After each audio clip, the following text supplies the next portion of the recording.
and welcome back to the Across the Park podcast. It's that time of the week again. It's the opposition preview, and delighted to be joined once again by good friends of ours, Wolfy from Forest Fan TV. How are you doing, mate? Well, I asked you that question off here, so I'll ask you the question: how are you doing football-wise?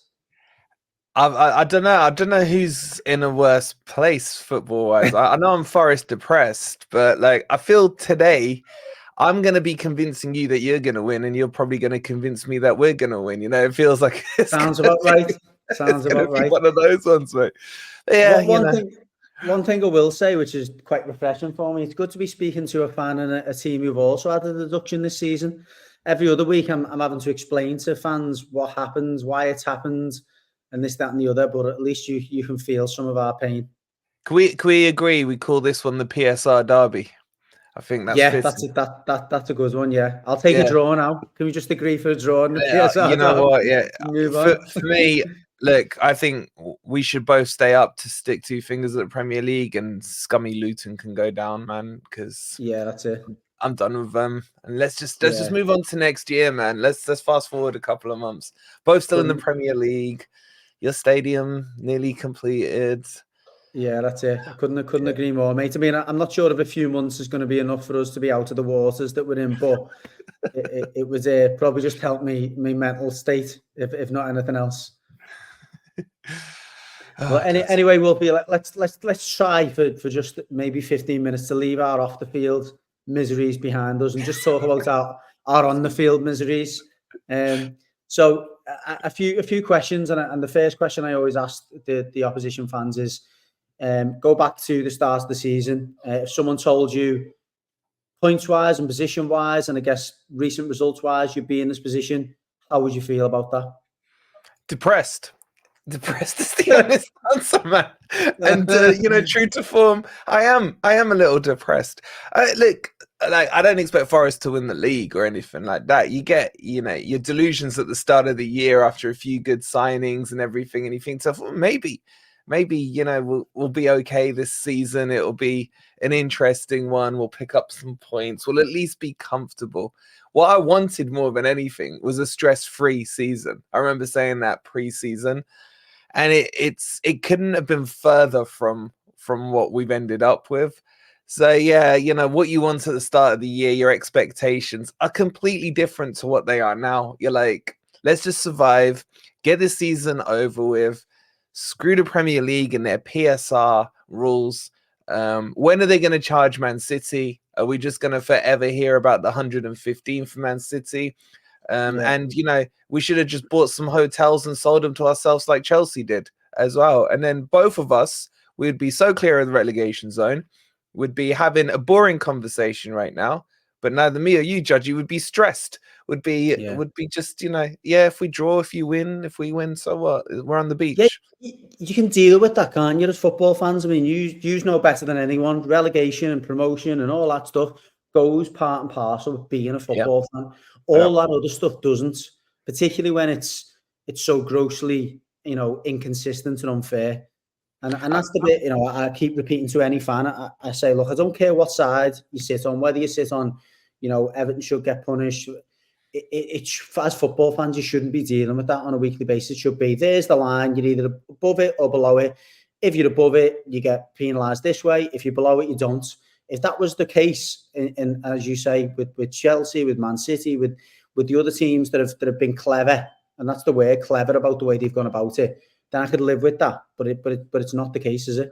Yeah, I just wish that the results were decided on the pitch. Look, you broke the rules, we broke the rules. Fair enough, yeah. I mean, we're on the same side of the fence on this. I'll be honest with you, at the start of the season, when I heard the 10 points for Everton, from a selfish perspective, I was like, okay, cool. Another team that's below us.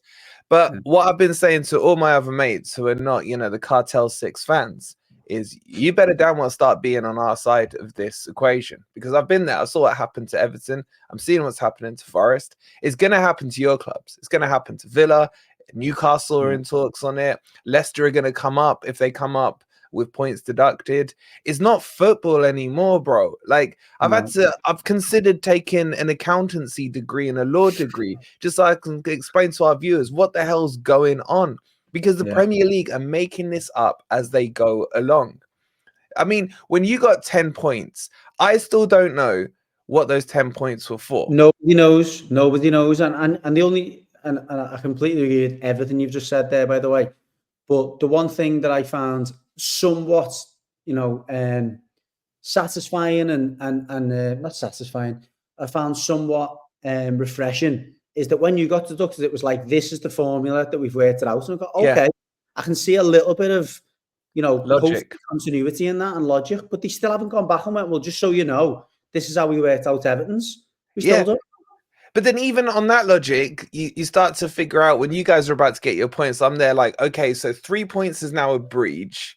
Is it a significant breach? Is there the mitigation for putting your hands up saying, I'm sorry, And then you guys got 2 points. And then it's like, I still don't understand the logic. So they're literally making it up as they go along. And I could stomach this a lot better if there was clear guidelines at the start of the season. Okay, you've breached automatic 3-point deduction. You've significantly breached, which is, let's just call it 20 mil or something. That's another 3. Just clear tariff guidelines on what's going to happen.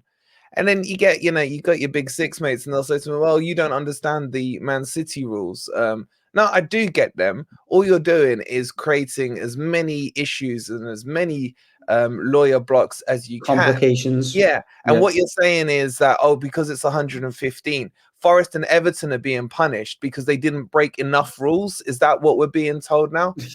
And this is my biggest gripe with it. Punish Forest, punish Everton, but do not punish us before you've punished Man City. If you're going to take 60 years to punish Man City, then Forest and Everton should be 61 years down the road. The inconsistency is an embarrassment. That's it in every other walk of life and in the general justice system. I keep referring to it, and it's a bit of a mad way to think about it, but I think everyone who lives in a city can understand this example. You've got drug dealers living all over the country. Yeah, the drug dealers live in a big, massive house. There's no obvious, income that they earn through legitimate means, and the police are like, "We're on to you." What the police probably don't, or what the police will generally do, is they'll try and pick up someone who's working for them and go, right, you need to give us some intel, otherwise we're putting you away. How about picking up the likes of Everton, not Forest and whatever, and going, okay, well, we want to learn a little bit more about how you've breached and what other means you may have used to avoid the breach. We're going to use that then to try and go for the big fish, try and take out the ones who are the biggest culprits here. You don't go and pick up the street drug dealer who's maybe making about £500 a week for himself, because he's not going to make a difference to the whole ecosystem. It's the ones at the very top who are causing the monopoly and creating. They're the ones who are the real culprits here. The suppliers, isn't it? The suppliers, cartel, the cartel, exactly. But nobody, and it happens in society. You're looking at thinking, how the hell have they not arrested that drug dealer yet? How is he still sitting there and driving? And then I'm getting a HMRC bill for £3,500 or whatever.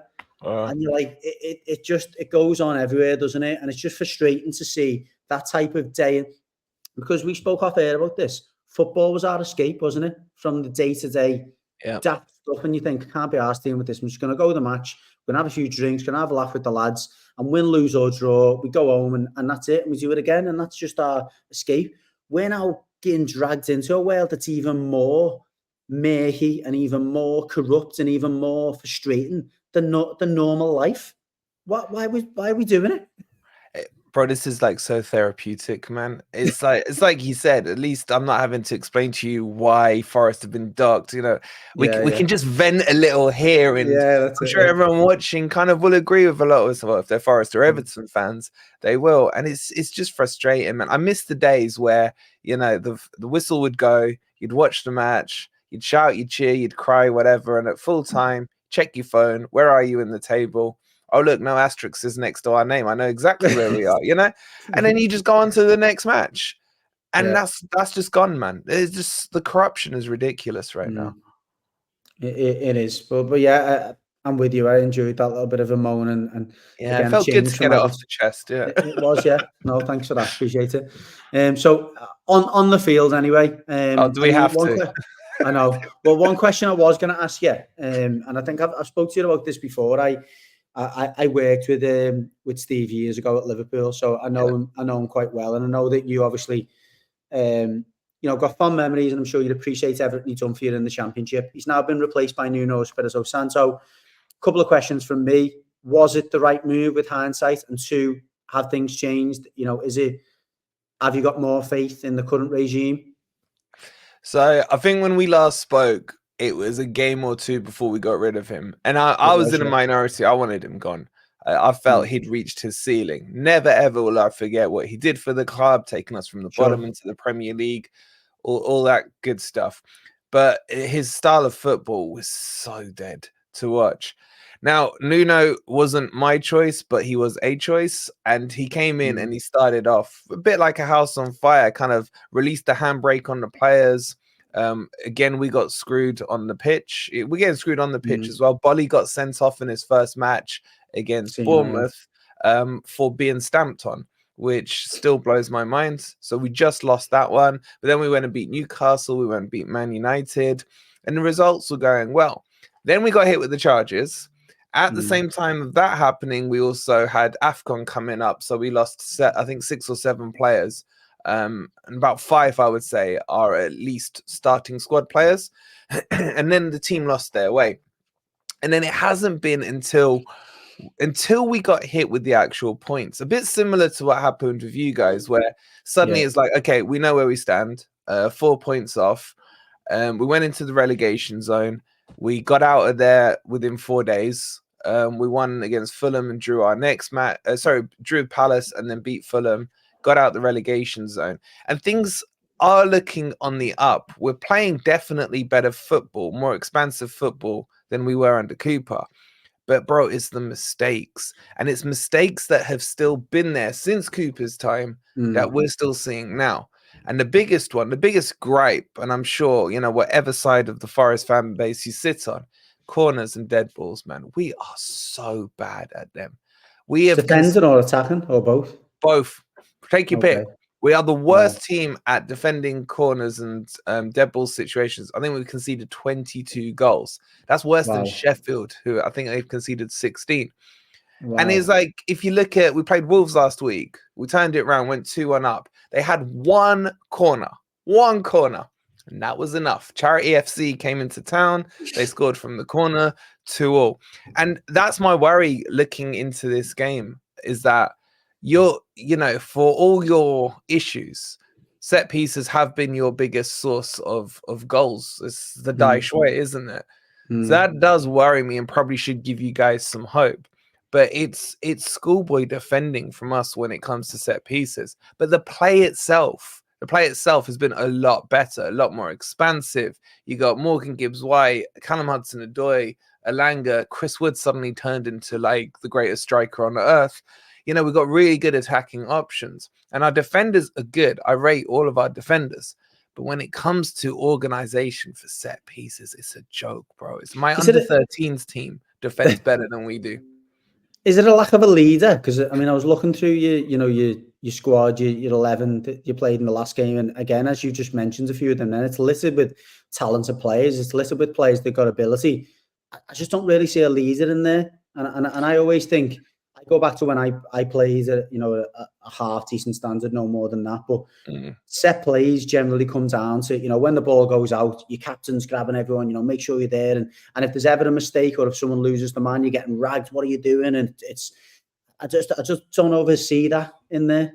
Yeah, I don't think that's a bad shout, mate. I think Morgan Gibbs-White is turning into a leader, but he's more an offensive leader than a defensive leader.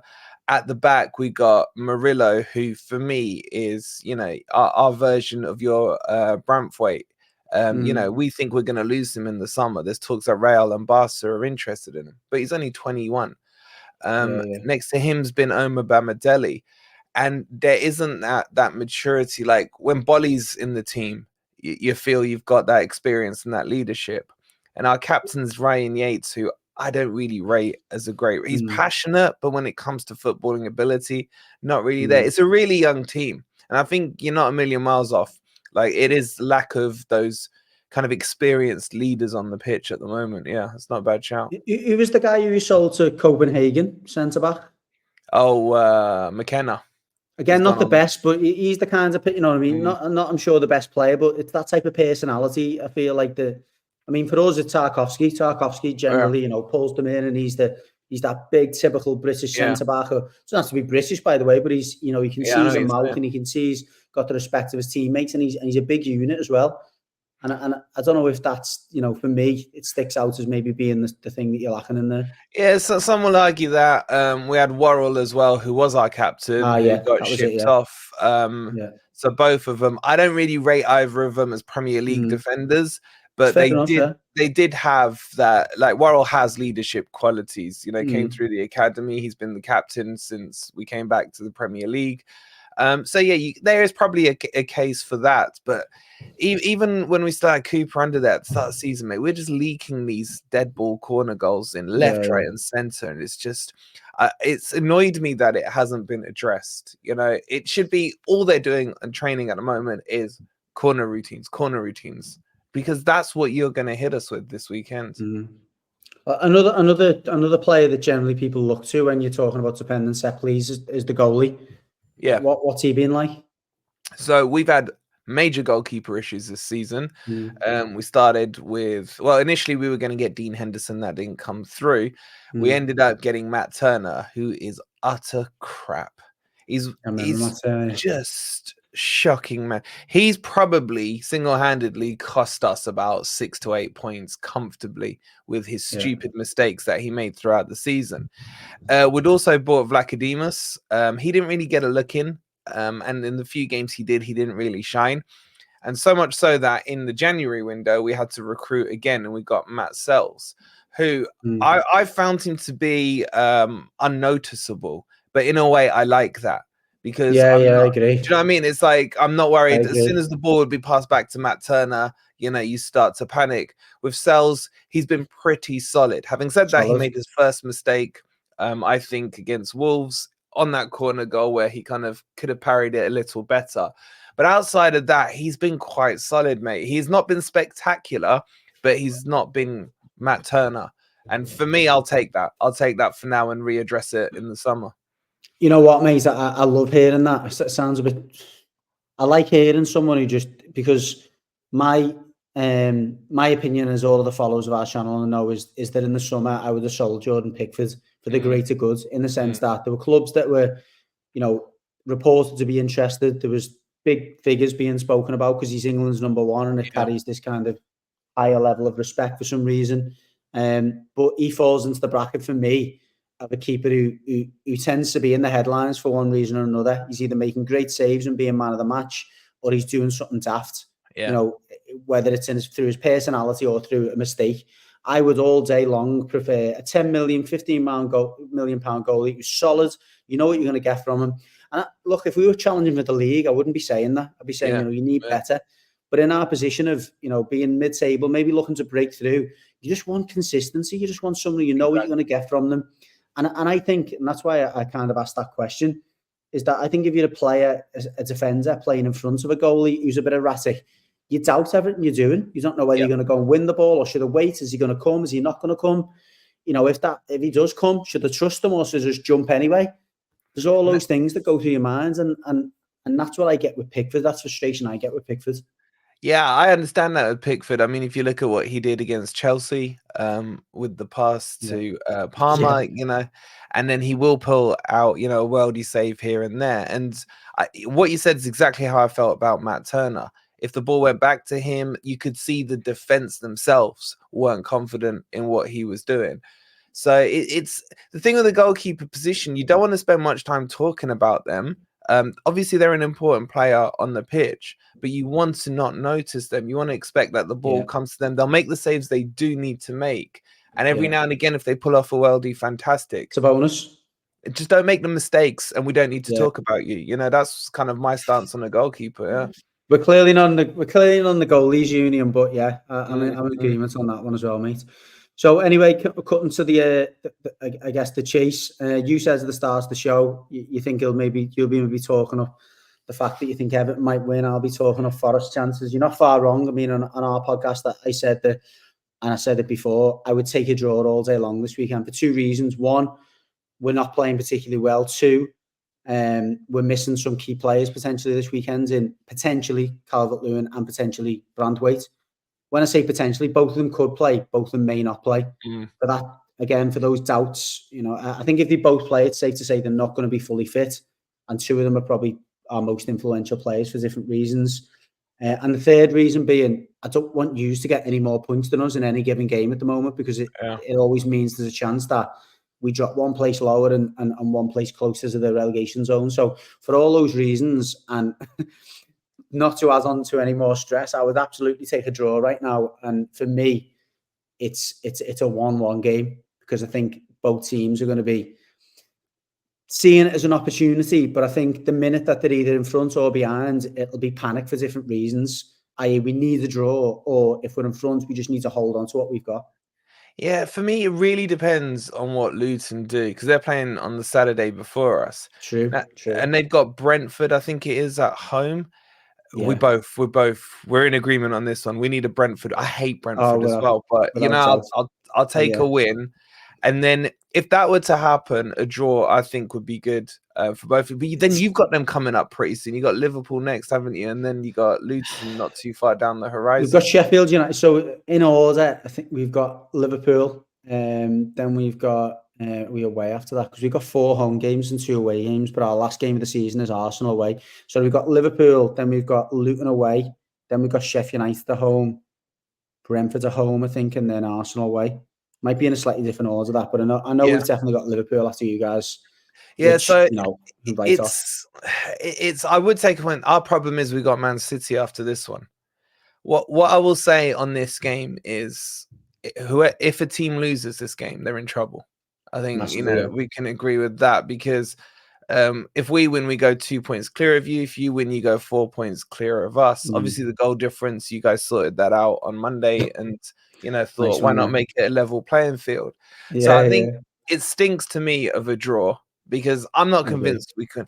I think we can win, but I'm not convinced that we can win. Do you know what I mean? It's like, I look at the players on paper and I think this team's good enough to beat Everton. We should be able to smell blood after your 6-0, but we are charity FC. There's been plenty of times the team's been tonked before we've played them, and then they come to Forest and, with a gift that keeps giving. So let's take a draw, bro. Let's stay united against PSR, and let's hope Brentford, I can't believe I'm saying it, beat Luton, and that will I think that will release some of the pressure and the tension ahead of this game as well. Yeah, I you know what, I actually didn't think about it that way, but I think you're completely right. If Luton do get a result against Brentford, I think both teams will be thinking we need to win this. And it does make it, look, I think for the neutral, it'll make it a lot more of an absorbing contest. I think both managers, because you are getting to that end of the season where there's no way the managers aren't talking about the other things that are going on, because there's so much relevance to it. Yeah. So I think it will change the team talk. It will change the moods of the fans. It will change the moods of the players and the mentality of the players. So, yeah, big up Brentford, and let's hope they get a result on Saturday. Yeah, exactly. But listen, Wolfie, thanks so much for your time. I really appreciate it. Again, United's in our fight against PSR and the corruption. But in the meantime, let's hopefully sooner rather than later get back to football as it was. Yeah, and good luck for the rest of the season, and let's hope Forest and Everton stay up, and hopefully goodbye Luton. PSR, Amen. brothers. Amen, brother. Amen. Take care. Cheers, bro.